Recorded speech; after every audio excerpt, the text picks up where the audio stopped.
Kita lanjutkan ya. Eh, Assalamualaikum warahmatullahi wabarakatuh. Waalaikumsalam warahmatullahi wabarakatuh. Waalaikumsalam warahmatullahi wabarakatuh. Tadi kita sudah masuk ke dasar penentuan dari SBLC atau Shipbuilding Line Chart. Shipbuilding Line Chart.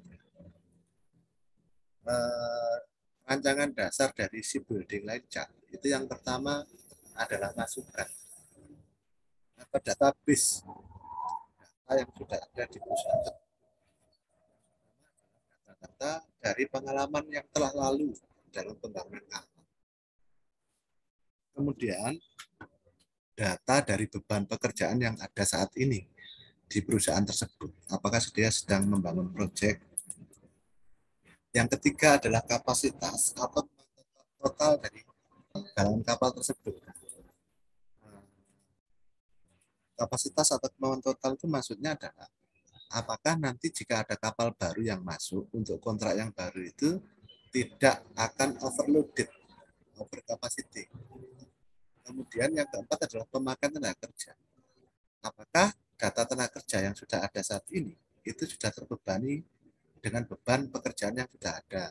Yang kelima, data dari perhitungan awal atau estimasi. Estimasi itu perencanaan dari perhitungan. Ya. Yang keenam adalah uraian proyek yang lebih penting. Ini adalah input data dalam rangka menyusun atau menentukan SBLC atau Shipbuilding Line. Atau output yang diharapkan dari penyusunan SBLC, yang pertama adalah rancangan desain yang lebih sempurna, yang kedua adalah rencana kerja, yang ketiga adalah plan kerja produksi. Ini output yang diharapkan dari proses penentuan Shipbuilding Line Chart. Ini data contoh pada saat proses penentuan. Yang pertama dari divisi desain, output dari divisi desain itu dengan asumsi 1,5 kapal per tahun, maka kemungkinan 8 bulan hingga 9 bulan itu bisa membangun kapal baru atau merencanakan kapal baru. Kemudian yang B adalah sesuai rencana kontrak dengan pemesan atau owner. Jadi yang memiliki data adalah divisi marketing. Kemudian yang kedua dari divisi marketing juga adalah data dari spek kapal yang baru maupun spek kapal yang mirip dengan kapal tersebut yang sudah ada dahulu. Kemudian dari sisi produksi, ini nomor 3 ya, sesuai database PT PAL, boleh memakai MS Access atau Minitab. Yang ini biasanya sudah ada di perusahaan tersebut. Ini mulai fabrikasi ya, FKLD maksudnya ya. 868 untuk tanker, FKLD 8116 untuk double skin bulk carrier yang 50.000 DWT. First cutting, keylaying, launching, dan delivery. F mulai fabrikasi hingga ke keylaying itu butuh waktu 8 bulan. Mulai dari keylaying hingga launching itu butuh waktu 6 bulan. Mulai launching hingga delivery itu butuh waktu 8 bulan. Ini karakter dari tanker yang dibangun di PAL, divisi kapal niaga, maksud saya ya. Kemudian 8, 11, 6 maksudnya adalah untuk karakter dari double skin bulk carrier 50.000 DWT, mulai dari first cutting hingga keylaying butuh waktu 8 bulan. Mulai keylaying hingga launching itu butuh waktu 11 bulan. Mulai launching hingga delivery butuh waktu 6 bulan. Kemudian yang B sesuai rencana kontrak dengan pemesan atau owner marketing. Yang ke C sesuai data kesiapan produksi mulai kalkulasi awal, data A2, kemudian kebutuhan CO, steel weight, kemudian workload divisi mulai dari assembly hingga dock saat ini. Beban kerja yang ada saat ini itu apa? Kemudian dari keempat ya, procurement, dari sisi procurement, lead time main equipment. Lead time itu maksudnya apa? Lead time itu maksudnya adalah berapa lama waktu yang dibutuhkan untuk memesan peralatan utama, mesin, mesin induk, mesin bantu, keseluruhannya biasanya impor ya untuk kapal-kapal sinking vessel atau boat thruster itu crane gitu. Itu peralatan utama. Biasanya 10 bulan mulai diberi DP sampai dengan cost cash on delivery ya, membayar di pelabuhan. Ini 10 bulan, maka dalam kurun waktu 10 bulan anggap DP pemesanan mesin main engine itu di DP 30%, maka 10 bulan kemudian ketika mesin sudah jadi dan dikirim di pelabuhan, maka uang yang 70% tersebut juga harus sudah tersedia. Galangan sudah harus menyerahkan ke ke prinsipal, namanya belinya di Yanmar, maka harus mengirim uang ke Yanmar sana 10 bulan kemudian total. Ini kemudian masuk setelah SBLC jadi masuk ke rencana kerja. Rencana kerja itu harus berdasarkan perhitungan, yaitu perhitungan waktu, perhitungan kapasitas, yang ketiga adalah perhitungan kesanggupan kapasitas. Perhitungan waktu itu maksudnya blok ini digarap berapa lama, fabrikasinya berapa lama, kapasitas dari bengkelnya berapa ton per tahun atau berapa ton per bulan. Kemudian perhitungan kesamaan kapasitas, umpama kurang fabrikasinya, maka harus mengerahkan dari fabrikasi divisi kapal perang kalau divisi kapal niaga kurang, umpama seperti itu ya. Kemudian perhitungan dan perencanaan waktu, penurutan waktu yang disesuaikan dengan urutan pekerjaan yang harus disusun secara efisien dan efektif. Yang pertama adalah urutan pekerjaan. Kemudian yang kedua adalah urutan kerja pemakaian mesin-mesin yang ada di galangan kapal tersebut. Ketiga, penggunaan tempat bekerja yang sama, dalam prioritasnya harus ada.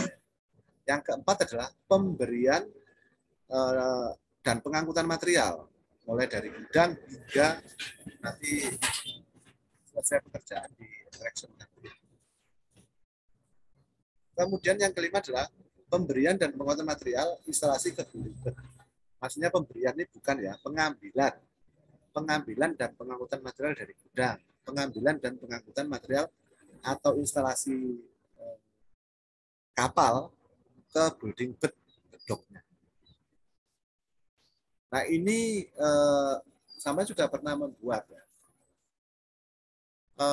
yang namanya S-curve untuk kapal 242 ya, kapal 242 nomor seri M000242M itu merchant. Perhitungan dan perencanaan kapasitas nih, berhubungan dengan jumlah JO pada tiap-tiap kelompok pekerjaan dibuat bersama-sama dengan kapasitas. Yang minggu kemarin sudah sempat kita sampaikan terkait pembuatan S-curve. Ini beban dari pekerjaan atau output pekerjaan, prosentase, kemudian ini waktu. Sumbu X-nya adalah waktu, sumbu Y-nya adalah progres produksi 100%. Terakhir proses pekerjaannya 100%. Ini namanya S-curve ya. S-curve itu lebih ke pengkontrolan pekerjaan dan perencanaan pekerjaan yang bisa mengontrol. Kemudian perhitungan dan perencanaan kesamaan kapasitas. Contoh ya, kesamaan tenaga kerja dibutuhkan dengan tenaga kerja yang tersedia. Jika tenaga kerjanya kurang, artinya begini, rencananya berapa, adanya berapa. Kalau ternyata kurang ya ditambah lembur, yang dimana lembur itu maksimum 20% dari jam kerja normal. Atau ditambahkan tenaga subkontraktor, tenaga kerja dari luar. Atau memindahkan tenaga kerja yang berlebihan dari bagian lain yang mampu dikerjakan oleh tenaga kerja tersebut. Namanya dari fabrikasi divisi kapal perang berpindah ke fabrikasi divisi kapal niaga. Yang keempat adalah penambahan kerja dengan melihat kontinuitas produksi, pertimbangan terhadap bagi-bagi yang sangat kurang, memperhatikan nasib mereka di masa datang. Kalau penambahan kerja ini, contohnya dia pekerja harian atau tenaga kontrak, maka harus dipertimbangkan berapa lama dia bekerja khusus untuk proyek tersebut atau kontrak waktu 1 tahun, 2 tahun. Nah, kalau dipertimbangkan 2 tahun ya menurut aturan dari Kementerian Tenaga Kerja ya harus di kontrak ulang yang kemudian namanya kontrak PKWTT ya, pekerja kontrak waktu tidak tertentu itu ya, atau tenaga organik. Kemudian jika adanya penambahan tenaga kerja, pasti juga akan menambah biaya produksi karena jasa yang harus dibayarkan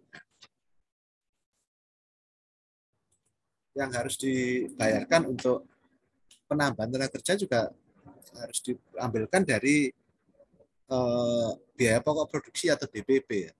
Kedua, berpengaruh kurang baik terhadap sikap pekerjaan lain. Artinya penurunan produktivitas. Karena dia dipindahkan, dia juga harus beradaptasi. Adaptasi juga butuh waktu. Apakah dia bisa beradaptasi di tempat yang baru, yaitu kemudian kadang menurunnya produktivitas dari tenaga kerja tersebut. Nah, ini apa yang harus dipersiapkan dari persiapan produksi, materi untuk persiapan proses produksi. Sementara setelah ini nanti akan saya berikan Zoom yang ketiga terkait materi yang minggu kemarin yang pada hari Rabu itu masih kurang satu tema terkait defense package ya. Yang ini tadi sudah masuk ke persiapan karena memang ini sudah pertemuan kelima. Kurang 2 kali pertemuan kita nanti setelah itu UTS ya. Setelah ini akan saya berikan Zoom baru untuk materi yang minggu kemarin yang kurang satu tema ya. Terima kasih atas pertanyaannya. Assalamualaikum warahmatullahi wabarakatuh. Waalaikumsalam.